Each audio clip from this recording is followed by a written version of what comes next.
Oh my goodness, that's not going to work. Okay. As always, I am messing around with technology. I was trying to record on, let me see, Instagram. No, that's not what I want. At the same time as Facebook, but because I do not know what I'm doing, I don't want to hold this down. So, all right, maybe we'll hold it down. Hi, Instagram. Hi, Facebook. So as you can see, I'm doing things a little differently here. I don't normally go live on my personal Facebook page, but things are a-changing here at Peaceful Living Wellness and with me. And I have never gone live on Instagram before, so that's kind of exciting. I am going to be going live on my personal page now and sharing to the Peaceful Living Wellness page for various reasons, but that's only the small change that I'm doing. The other change that I'm doing is that I am going to be just ditching my content calendar. So what does that mean? It means that, you know how for the past few months, if you've been one of my viewers, one of my blog readers, you have seen that I've been blogging and doing my videos on the same topics all month long. Well, the thing is that that is not working out so much for me. Content calendars are there for a reason. That is the rule of thumb for marketing, for blogging and vlogging. The problem is that if you are one of my friends from San Pasqual, Go Eagles, or SDSU, I think I lost Instagram. Okay, that's okay. Or SDSU, Go Aztecs. Yeah, enough cheerleading. You will know that I am not a very good rule follower.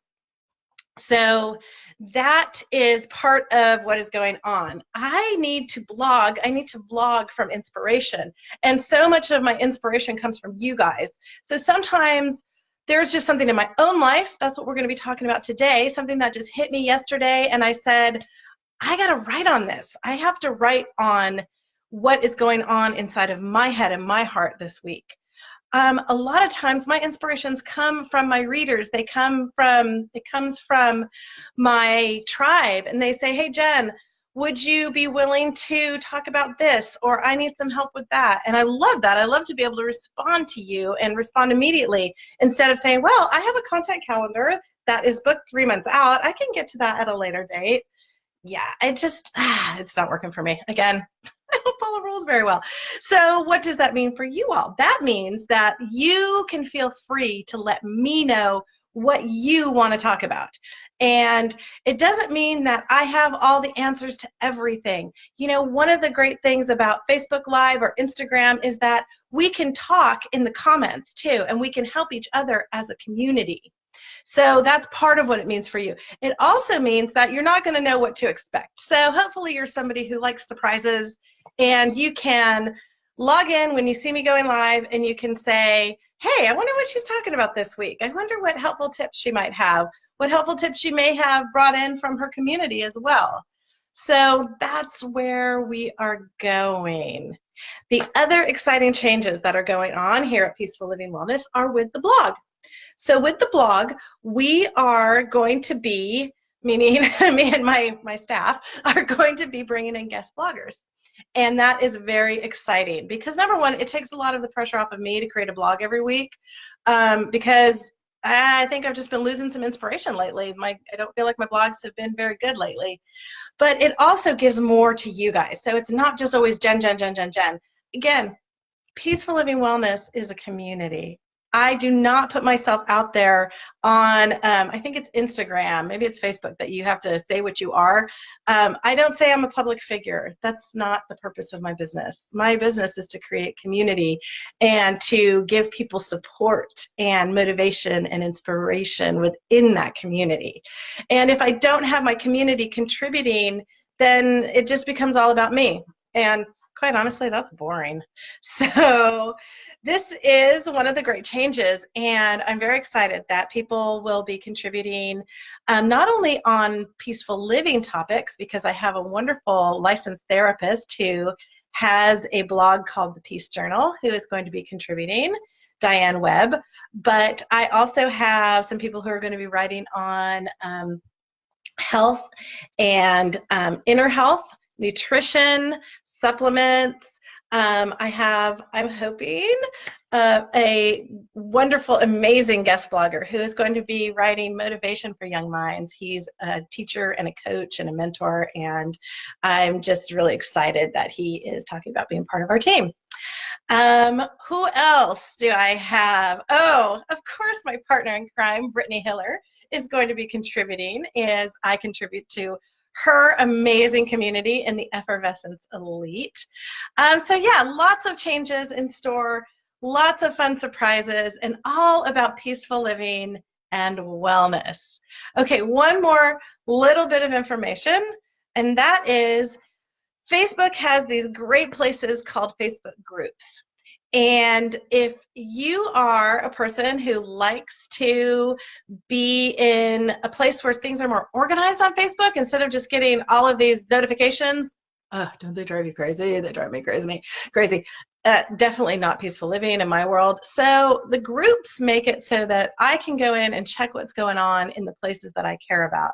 So the two groups I want to really encourage you to join are, of course, my group, the Peaceful Living Wellness Community Group called Empowered Through Peace. Again, you can just find that on Facebook at Empowered Through Peace. And that group has daily inspirations, daily motivations. A couple of things I have coming up. We are going to be doing an online video workshop on rituals with my beautiful Sonoman Costalis. And that will be Monday at 8 p.m. And 8 p.m. Eastern time. Sorry, Californians. That would be 5 p.m. your time.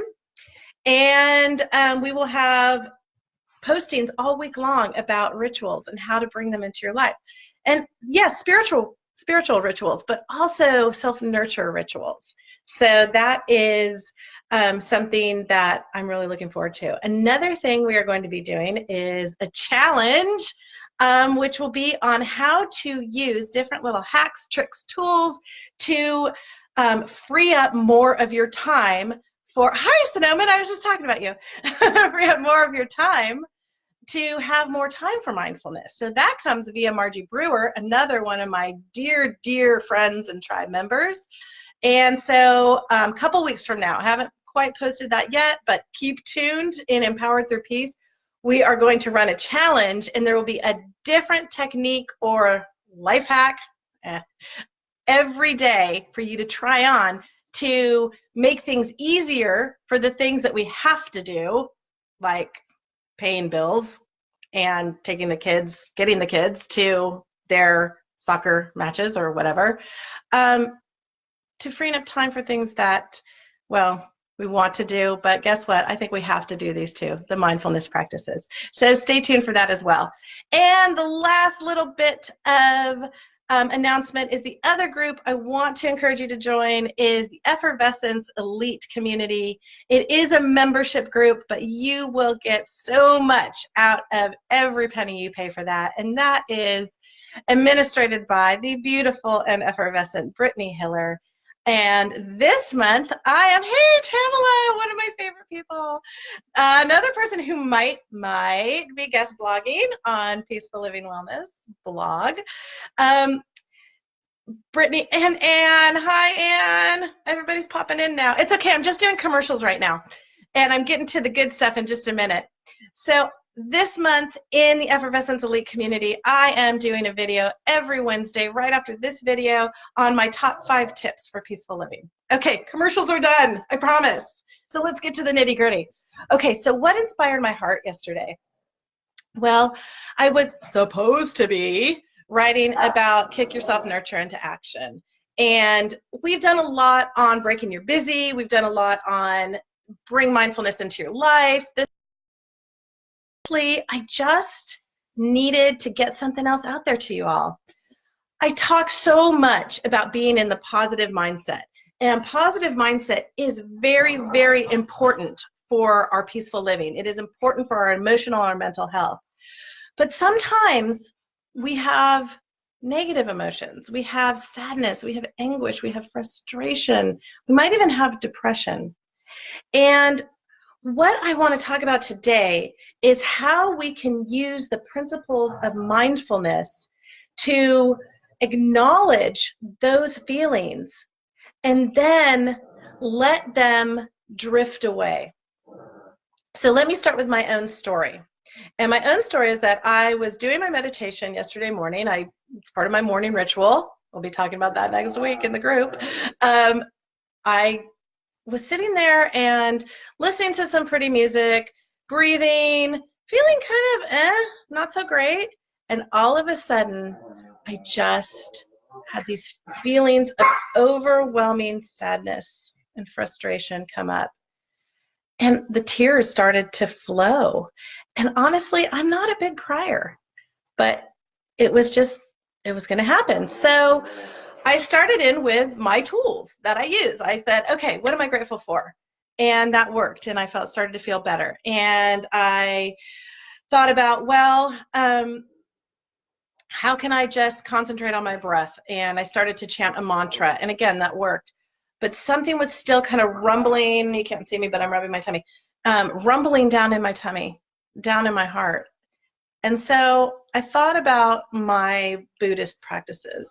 And Buddhism actually informs much of modern day mindfulness. And these practices are not just inherent in Buddhism. They are also in Christianity and, of course, in yoga and the Yoga Sutras. I can't speak to Islam and I can't speak to Judaism because those are two religions, philosophies I don't know a lot about. So if you do, I would love for you to contribute this. But what I've learned from Buddhism is that if we can give an emotion its attention that it needs, let it flow, accept it, and breathe through it, we can come out on the other side and feel better again. So in Buddhism, they talk about being non-attached, not unattached, non-attached. So you give the attention and the acceptance to the sorrow, to the anguish, to the frustration, whatever it is. And then through meditation, you start to detach from it. It's almost as if it's an unruly child that just needs a little bit of attention. And then he or she can go on their way. But that's the principle of Buddhism that allows us to say, yes, I'm not going to stuff this feeling down inside of me. I'm going to allow it to do what it needs to do. But the key is to not stay in that place. So in Buddhist practices, in Hindu practices, the surface that I know of Hinduism, you could spend many lifetimes studying Hinduism and not know everything about it. In yogic practices, practicing that detachment is what allows us to move beyond the sorrow, that allows us to move beyond the frustration. Christianity teaches us to give that sorrow, that anguish over to Christ or to the triune God, and let that entity take it for us. The more New Age forms of philosophy and religion, to give it over to the universe, give it over to your source, your inner divinity. So whatever practice you're practicing, even if you're secular and you're like, I'm not doing any of those things, you still can practice this idea of detachment. You don't have to give it over to any entity. You just detach from it. And that's something we can do in our human brains. So the long and the short of it is, let the emotions happen. Breathe through them. Don't stuff them down. And then detach. Hi, Aunt Patty. She's never joined one of my videos before. That's my auntie who lives in Colorado. So if we detach, that allows them to drift away. Now let me talk about what I used to do with this stuff. And we all still do to a certain extent, and I still do to a certain extent. When I would have frustration, when I would have negative emotions, I would choose one of two paths. Oh, Carrie gave me a thumbs up. Thanks, Carrie. I would choose one of two paths. One path I would choose is to make a plan. I'm a planner. I'm a little planner bunny. So when things aren't going my way, when things are making me frustrated, I'm going to plan my way out of them. Well, there is a certain sense of efficacy in that. You can move forward in your life with that. But what is the problem there, do you guys think? Well, it's that life doesn't always go according to plan. And sometimes your plan will punch you in the face. I had a social media post that my VA put up for me. My social media goddess, I should call her, because that's what she is, put up for me a couple weeks ago about your day punching you in the face. Life does not always go according to plan. And so that is one of the things we need to realize if we're planner bunnies. If we want to get rid of our sorrow or anguish through planning, we have to be willing to detach from the outcome of the plan. So there we are, back at detachment again. The other thing I would do is I would give in. And I would just give in to the sorrow. I would give in to the anguish, to the point where I became clinically depressed more than once in my life. In fact, there was a time when I had a therapist who wondered if I might be a little manic depressive. But the problem with that diagnosis is that when I learned the tools to help me to move through the depression, to move through the sorrow, that is when I was able to even out. So that is not manic depression. That is not bipolar.